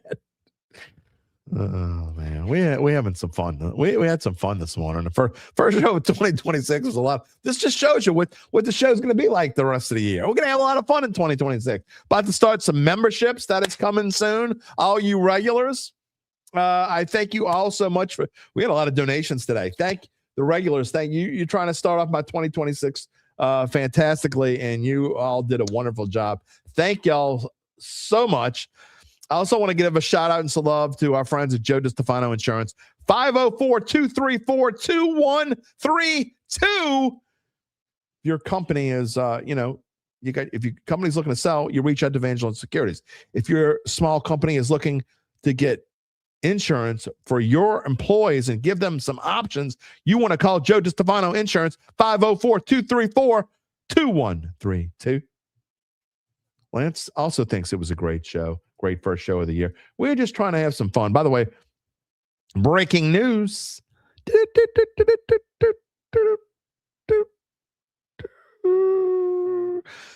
I don't know if this is really breaking news. I think we know we're going to play it. Although they're a little banged up, Raheem Morris says Drake London, Darnell Mooney, and Kyle Pitts are, quote, trending toward playing on Sunday against your New Orleans Saints, I think we all know that they are going to play. All right, that is going to wrap it up for us on this Friday. If you missed any part of this show, you can go back after we're done and you can watch it, or you can find us wherever you find your podcast. We're on Apple, we're on Spotify, we're on Amazon. We're all over the place. You can find us easily. Just check it out and look for us. And if you have not subscribed to the Dattitude podcast, we ask you very politely, what the heck are you waiting for? This is where the Dattitude family lives. We've had a lot of subscribers the last couple of weeks. We've done really well. We thank you. We hope you come along for the ride in 2026. It's going to be fun. Even if you're new here, it doesn't matter. You can be a part of the family. You can join in with the comments. Speaking of comments, you know what's coming on Monday? It's our final Mono E Monday of the year, of the regular season. Now, we're going to continue on with Mono E Mondays. I'm not changing the format of Mondays. It's still going to be just us, just me, you, Gabe. That's it on Mondays. Maybe every now and then we'll have a guest, but we're going to keep the format. But it will be the final Derry's Dime of the football season, barring something very strange. So look for that. I think the more Derry's Dimes coming up. And then usually I give an instant reaction after the Saints game. You can find those shorts. You can find them on YouTube. You can find them on Facebook. You can find them on TikTok. We have a TikTok page. So, but for now, again, give us a like, give us a thumbs up, all that good stuff. And we will see you all on Monday. Have a fantastic, wonderful, glorious first weekend of the year. We will be back in, 70 hours or so. And until then, take it easy, my friends.